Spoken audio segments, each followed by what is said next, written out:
Hey guys, this is Fergal from Poker VIP. Welcome to part 1 of Have You Got the Guts? We are going to be playing over on Guts Poker. We're going to be playing some 20 NL throughout this series, so we're going to be playing 3 tables of their 20 NL red games. Same kind of format as my previous series. We're going to be just playing through. It's a live play video, so I'll be talking through my thought process as we go. And as I said, these are going to be our 3 tables for now. We're going to be recording a few videos back to back, so hopefully we will end up with a little bit of a dynamic as to how these guys are playing. And obviously, at the end goal, hopefully we win ourselves some monies. So, blind versus blind, we're going to be opening up with the suited connectors, even though they are very, very weak. We've been playing at this table just for a few minutes, just getting a bit of a feel for people.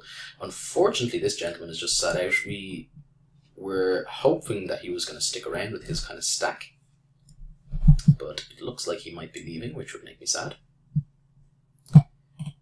If we do get involved in some hands, I'll go into a bit more detail as to what kind of things that we've been seeing him doing. Until we get into those spots, though, I don't see much benefit in doing so.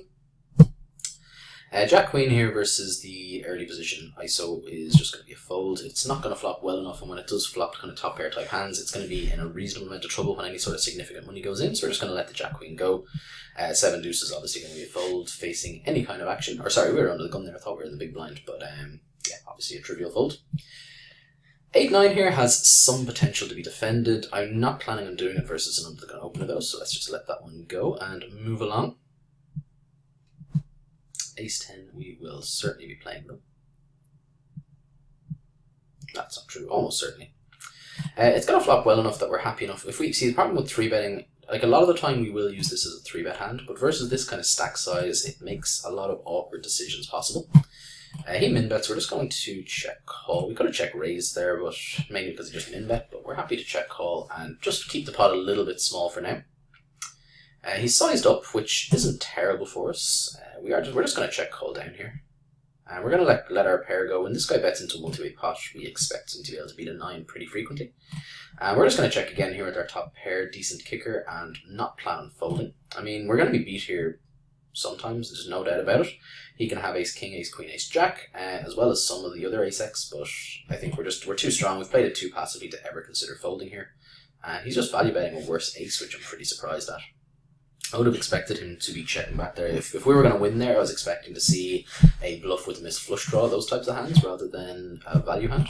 We accidentally timed out the bottom left table. Oops. I hope I didn't fold anything useful. The jack in the tray is not going to be any use. And the ace-10 from the big blind, we will be defending in a lot of different scenarios. Versus the min raise, we are going to big this up with a 3-bet. Unless Raymond does something funky.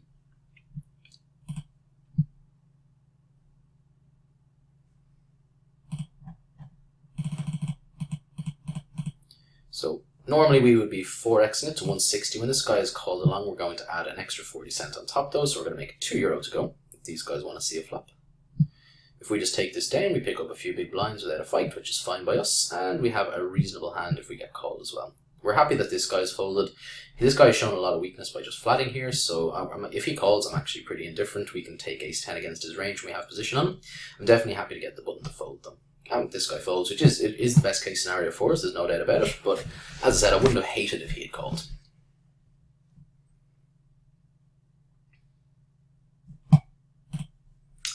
Ace-queen, we will be 3-betting versus a button open, if that comes to be.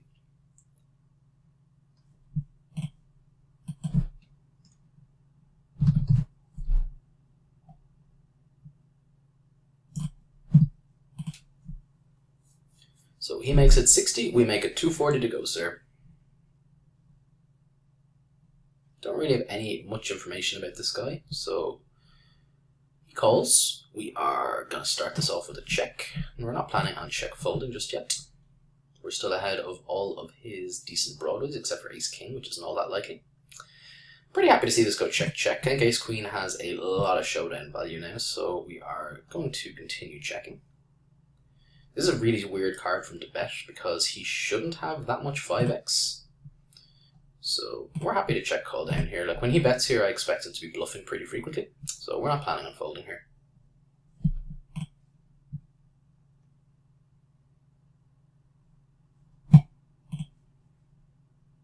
Nice. Always nice to get the read right. He showed up with the King Deuce of Hearts, so that makes a lot of sense. He decided to bluff the hearts. It doesn't make a ton of sense that he called that hand pre. I think that's a pretty bad call, but we don't mind. Obviously, people making bad calls against us pre is how we turn money in the long run, so never be upset if you see someone make a bad call pre-flop and get there and you end up losing money against them. Never be that upset, because in the long run you're winning, and that's all that really matters, right? No point in getting frustrated about people making crazy plays and calling massive raises pre with nonsense hands and hitting flops, because if they never hit a flop they would stop playing poker pretty quickly. So we need the bad players to get lucky occasionally, right? We're going to open up with the Jack and the Queen here if it is folded to us. If Raymond decides to open front of the gun, we're just going to let it go. It's going to play too badly against an under the gun opening range, which he does. As I said, he doesn't seem like the best of players, so continuing there wouldn't be completely absurd, but I definitely don't like it given the amount of action left behind us. Like, so for example, this guy putting in the squeeze, we wouldn't have been 3-betting this hand, and yeah, continuing with it at any table really is going to be bad. You'd need a really, really solid reason to be convinced that would be a profitable call. The 5 in the tray, we are going to be happy to just check it if we get the opportunity. This guy is just limped in from under the gun. We're going to assume anyone that's open limping is not going to be a particularly good player, so that's fine by us. And we don't expect him to be like limp folding too often, so all we're accomplishing there by raising is bloating the pot and allowing him to play a larger pot in position against our hand, which is complete and utter trash. So we're happy to check, and when we completely whiff, we're just going to check fold. Ace-Jack suited, obviously a trivial open. Get called, which we don't mind. We flop a gutter with a gutter to the nuts with a backdoor flush draw. We are going to start this off with a bet. Definitely don't mind that. We would have picked up the flush draw. The reason we bet there, I mean, Ace-Jack definitely has some showdown value, but by betting there, we can fold out some worse pocket pairs that he elected not to 3-bet pre. So he can have any pair, for example, 2s, 3s, 4s, 5s, 7s, 8s and 9s if when it kind of starts getting less likely that he's just going to flat call. But all of those kinds of hands are ahead of us right now and will likely fold to a single barrel, which is great for us. And we also fold out any other random hand that has equity against us when we don't have the best hand. Or when we do have the best hand, should I say, rather. So we're going to let the 5-6 go versus the short stacker, who is 4xing it. Again, anyone who's in for a small amount of money, we're going to assume probably isn't one of the better players in the pool. And the fact that he's 4xing it from his stack size would lead me to be very confident in that assertion. As I kind of mentioned earlier on, this guy is back in the mix, which we are thrilled with. He has been getting involved with a lot of hands that he probably shouldn't be, and he has been making some really, really large sizes with some very mediocre-ish hands. Like, not necessarily like terrible hands, but like, you know, like top pair, no kicker kind of hands. He's just been like potting with top pair and stuff like that. So we are super happy to see him in the mix with 300 big blinds. King Queen, we are going to defend. I'm not a fan of 3-betting from this dynamic. We're happy just to call and see a flop. Not the best of flops for us. Not the best of flops. We're just going to check fold here.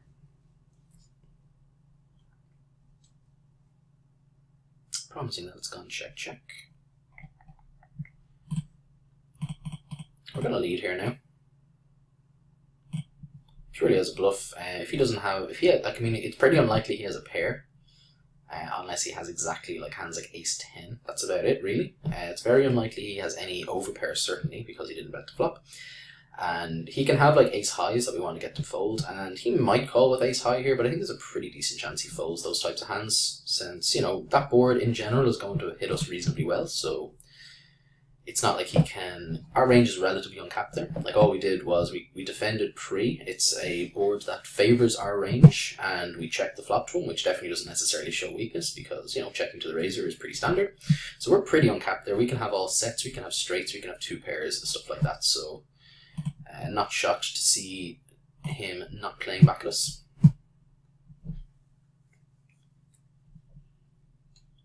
Jack-9 suited here, we could have considered calling, but against none of the gun open, I prefer just letting it go.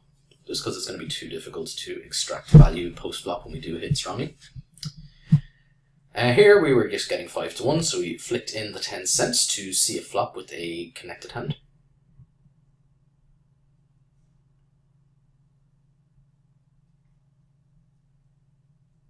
We're happy to see no raise from this gentleman. We flop bottom pair on a board that is relatively connected and wet, so we're not thrilled with our hand at all. We're not planning on sticking around if there's any reasonable size bet. We'd probably call a min bet, but that's about it. And this guy just goes ahead and overbets. This is the kind of thing I was talking about. Like he can be doing this with hands. Like now we haven't seen him overbet too much, so maybe I'm wrong with this, but we've seen him do this kind of thing with, like, you know, 10 jack here and stuff like that, just like potting. This is a pretty good flop for us over here. I'm gonna put in a small raise, and this guy donks here. I think it's pretty unlikely he folds a 10 if he has one. And unfortunately, he just snap folds. So I'm guessing he was on a stone cold bluff. We have the 2 jacks. We are going to be 3-betting here.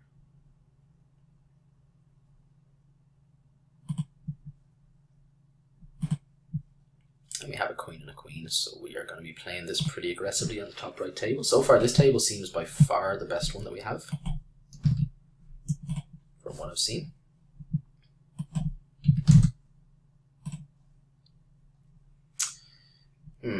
This is definitely concerning. I mean, we're not folding jacks for 100 big blinds, though. Let's just rip it in. We've been 3-betting tons and tons and tons.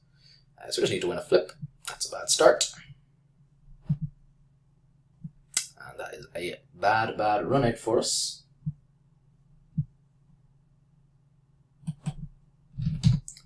We're going to repop this guy with the queens.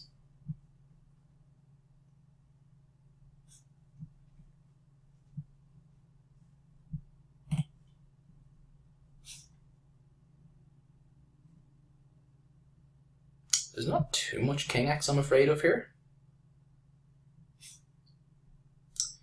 I mean, we're just going to go with our hand versus this player. As I said, he's proven himself to be incredibly bad. So we're not planning on folding our queens here. Just with the amount of nonsense that we've seen him show down with before the session started. Obviously, this is a disaster card, but we're not planning on folding. So that's the kind of thing I'm talking about. He shows up with the 9 and the 10, and we win a pretty tidy pot. So obviously, as I said, that's an absolutely god-awful run-out for us. And that was very, very opponent-specific. Against any other player, we would typically be folding, but this guy has just proven himself to be an absolute loose cannon. So, I mean, we're happy to go with our hand there in a 4-bet pot with queens. As upsetting a board as it was. But hey, we don't mind that at all.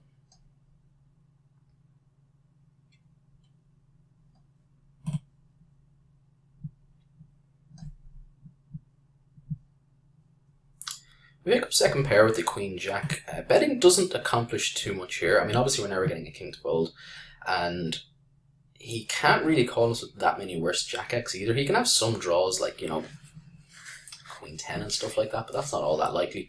So we're going to start this off with a check and pot control. We're going to check it again and see if we can induce some bluffs, and if it goes check check, we'll bet river for value. Obviously, this card is actually a bad card for us because the kind of hands that we're going to get value from are we're now chopping with, basically. Like I was going to bet to get value from like 10 jack and 9 jack, those types of hands. But we are still going to bet it now. Obviously, it's less likely that we get paid basically when the jack rolls off, given the kinds of hands that I was targeting. It doesn't surprise me at all to see a fold.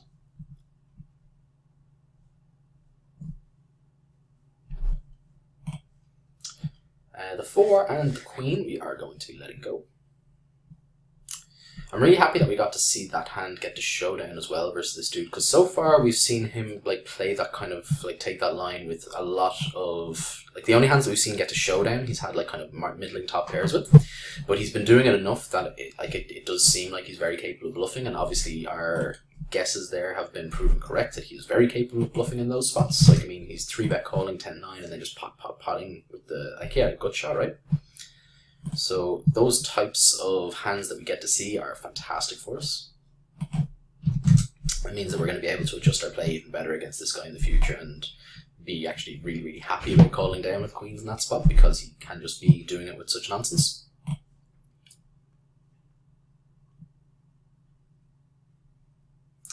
The Queen 7 suited here, we're just going to be folding. We would have completed if it had just called around if there was a couple of limpers. When this guy ISOs versus this dude, we're just going to let it go. It's not beyond the realms of possibility that this guy is limp raising, and there's always the big blind to worry about as well. And not just obviously Queen 7 isn't going to flop that well in a multi-way pot as well.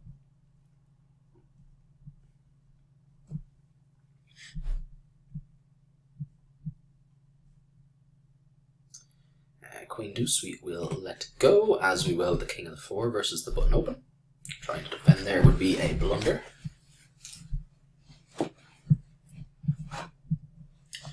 Pocket 8s we're going to be opening for sure, and if this guy 3-bets us, we're going to have a decision. We're certain, like, whether we just want to 4-bet, get it in against him, but I mean, for 200 bigs that can't be good, so if he had 3-bet us after we'd opened, we would have just been flatting basically. No wait, but definitely not a bad flop for us.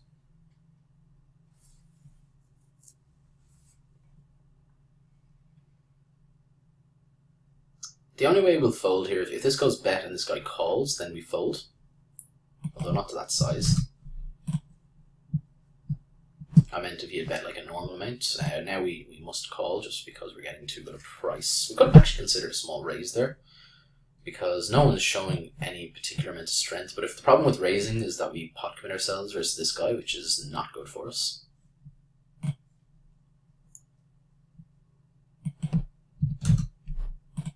And we're happy to check here and try to get the showdown.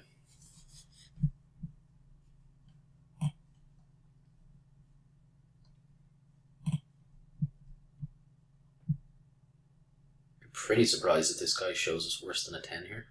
Doesn't seem all that likely. Versus the 3-bet, we are going to call and see a flop. And a 5-handed game, kind of raise folding ace 10 suited from the cutoff seems bad to me when we get to play the pot with absolute position. We connect really, really badly with that, so we're just going to let it go. We would have turned the King of Diamonds though, which would have given us a nut flush draw. It also would have slowed him down with his hands like pocket queens and pocket jacks, which would have been a really, really good card for us in general. Pocket 7s were opening up from under the gun, and looks like we're going to see a flop, which we do. Again, no 7, but definitely not a bad flop for us. We're going to start this off with a c-bet for value. Obviously hard for him to have that many jacks. Like, he's going to have some for sure, but, you know, we're going to have the best hand here pretty frequently. So we're going to check and allow him to bluff it if he ever has floats here, which, if he has floats, he's definitely going to be betting them. Interesting that he checks this back. He can have pocket 8s and pocket 9s, I guess. Probably pocket 10s as well, that he doesn't want to 3-bet none of the gun open, but he can also have, I mean, he can have hands like ace 4 suited, pocket 5s. We're going to check and decide based on his sizing. I think I'm leaning towards a check call here, to be honest. He has the pocket 10s, fair enough. I'm pretty surprised he doesn't bet 10s there for value. That seems like missed value for sure. I mean, it's just so hard for him not to be ahead there with the way the hand went down. So I'm not a fan of his check back at all. The deuce 5 versus the 5x open, we will be folding, and we're going to be folding the 5-6 off suited versus the 2.5x open. Pocket 9s, we are going to be bringing it in. If there's any raise before us, we will just be flat calling and hopefully seeing a flop. Fortunately, we get to play as the pre-flop aggressor though, which is always better.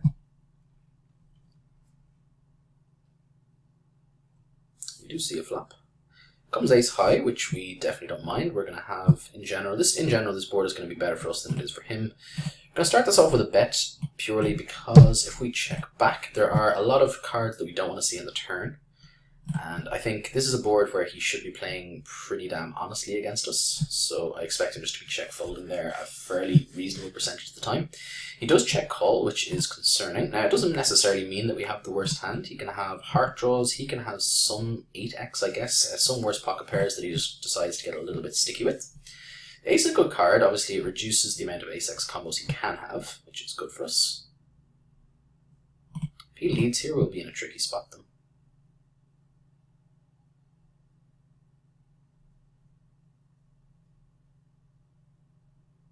Does decide to lead. So, I mean, he can have missed hearts, basically, or he can have an ace. I don't think there's anything else that he can have. I mean, I guess pocket 10s and pocket 8s would make some sense and stuff like that as well. This is close. This is pretty damn close. I think we're going to let this one go. I think his sizing there just seems like he was going for value with an ace there more often than not.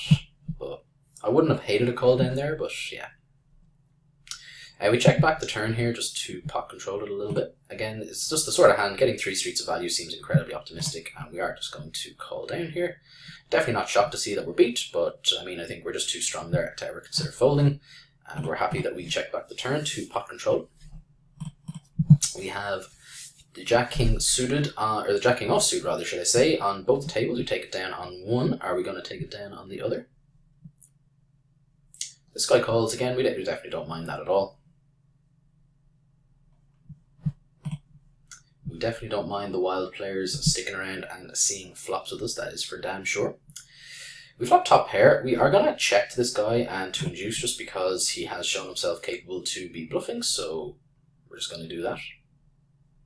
He pots it, shocker. We're going to check call, and we're not planning on folding on many runouts. The flush completes, which we don't like. As I said though, we're not folding top pair against this guy. It's just not in our repertoire. So he has the ace and the tray, so he pots at 2 streets. That's the kind of thing that we're talking about. We've been seeing him do that a lot of the time, so I think check calling with our middling strength hands like that is going to be turning a huge profit against a player like that who's just can't seem to help himself when it comes to bluffing. I'm kind of surprised he didn't fire the 3rd barrel, to be honest. I guess he just saw us call down with the queens against him earlier on and sort of realised, hey, this guy, he's not planning on folding too much against us. Which, you know, that's fair enough. People can, even the weaker players can make adjustments like that, right? They're allowed.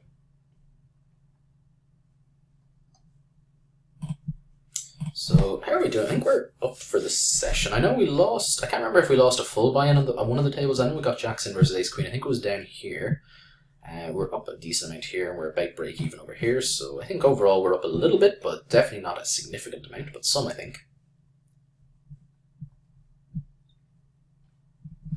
As I said, we're going to be recording a couple of videos back to back today, I think, so we'll get to see how the game progresses throughout a longer session than the typical half hour, which is always a bit more fun. You get a few more player-specific reads, and yeah, we get to see how the game progresses over a longer session, as I said, which is always, I think, a bit more entertaining. Because I'm a huge fan of the kind of the metagame of games. Like, I like how games change based on what has happened at any given table, which is, always kind of intrigues me, and making adjustments on that basis is always fun.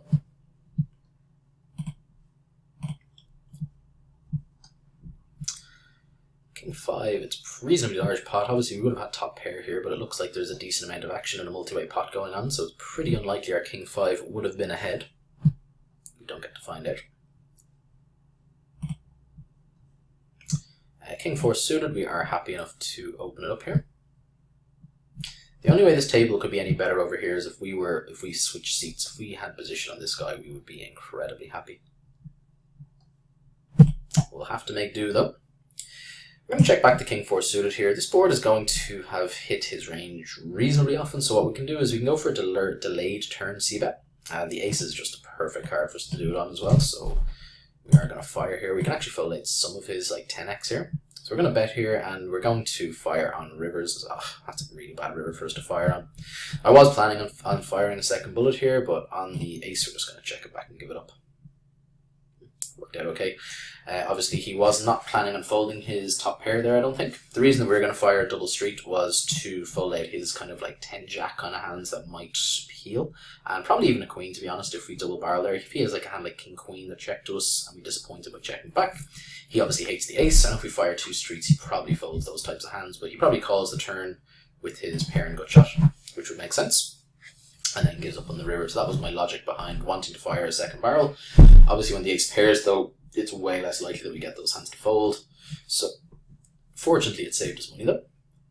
Always nice when what you think is a bad run out is actually a great run out for you and saves you more money than you would have lost alternatively.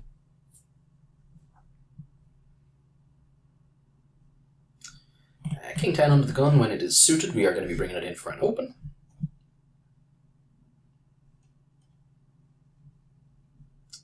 player calls. We don't have any history with him that I recall, so we're relatively readless going into this hand.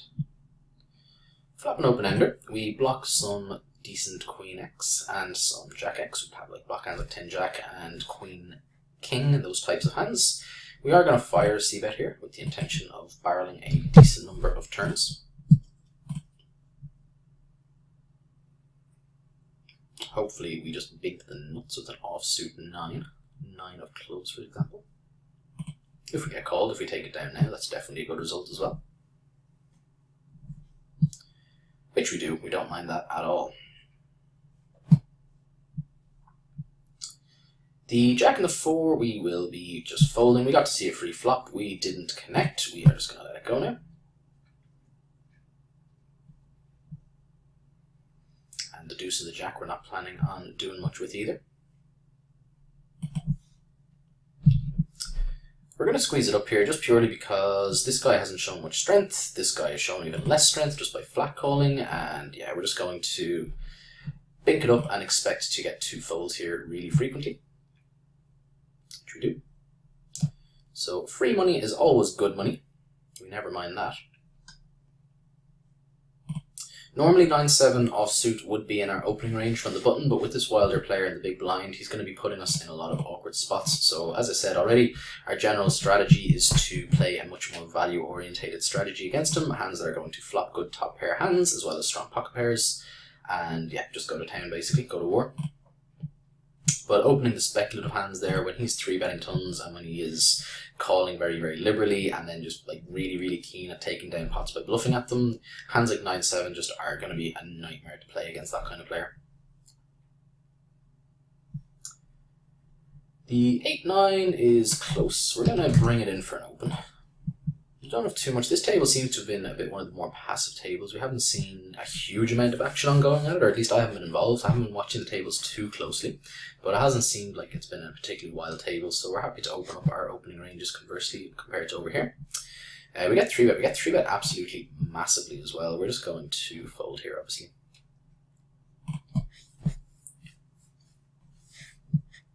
Very, very large 3-bet. Not much we can do.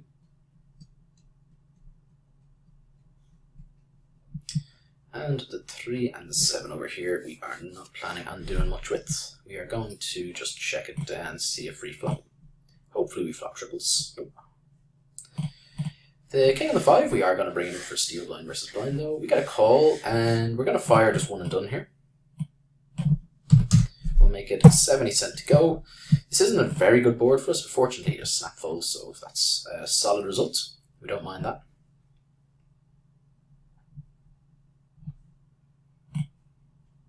And the 6 and 9 offsuit, we are going to be folding from the button as well. King deuce suited up in the top left table has some potential to be played, not versus a mid-position 4x open though. The kind of hand, like if a similar spot arose earlier on where there was like a small raise from the button or even the cutoff, we could consider using it as a 3-bet bluff. We're not planning on a 3-bet bluffing 4x opens from mid-position though.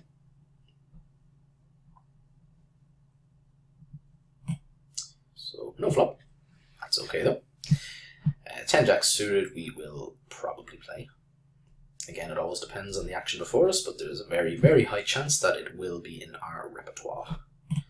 This guy, it's kind of weird, he drops it down to 75 cent versus 80 cent in the last hand. We're just going to call if it's folded to us. If there's any re-raise before us, we're just going to let it go. I mean, we wouldn't hate a call before us though. We're happy enough to see a multi-way flop with this hand.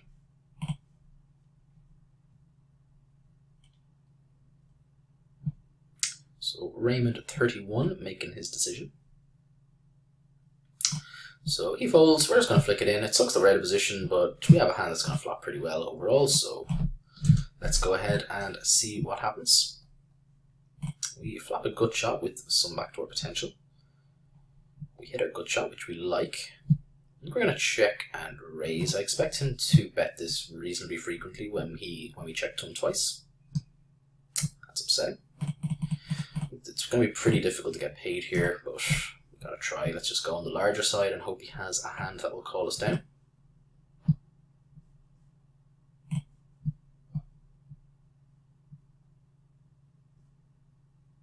I should have c-bet this board. I don't know why I checked this board when we were the pre-flop aggressor. Just puts us in a really awkward spot now with their gut shot. I don't like check folding. So that was a blunder on my part. I just wasn't paying attention. I was too caught up in this hand here. So we should have c-bet this ourselves. When we've checked, I don't like check raising, and I don't like check calling either. We're just going to let that one go. That was definitely a misplayed hand on my part, though. We should have been c-betting there. So this is a hand that we are going to open versus Malix85. He's gotten back up to a very tidy stack again, and we're going to expect, we've min raised here, we're going to expect to get 3-bet pretty frequently by him, and we are going to be calling down with it, and hopefully flopping something fun. And we flop top pair, good kicker, so that constitutes as something fun in my book. So, shocker, he pots it, we call.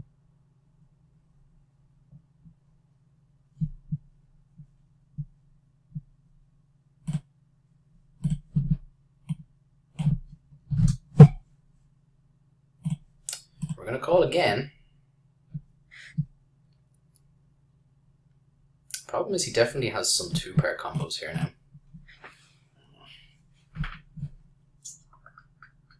I think we're actually going to fold. I mean, as I said, normally folding pairs against this guy is going to be bad, but this board, he's just going to have ended up with way too many 2 pairs. He can have some straights and stuff like that as well. Obviously any 9 is a straight. I just really hate folding to this guy, but I mean, gotta let him have it sometimes, right?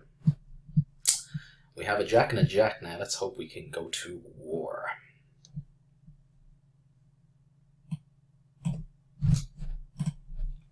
Possibly should have just raised the flop although I don't think raising the flop against this particular player is going to be good ever, really, because he's just so prone to continue bluffing. So I think calling down and planning on calling down on safe runouts is going to be best.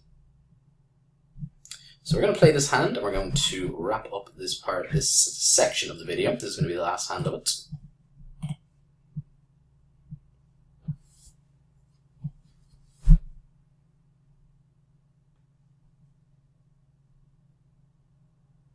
Okay, let's call down and hope that we're going to still be good by the river, because we're not planning on folding this hand.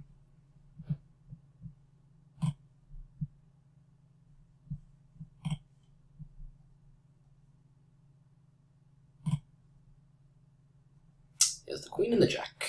Alright guys, this has been Fergal from Poker VIP. Thank you very much for watching, and we will be back again soon with part 2. Take care.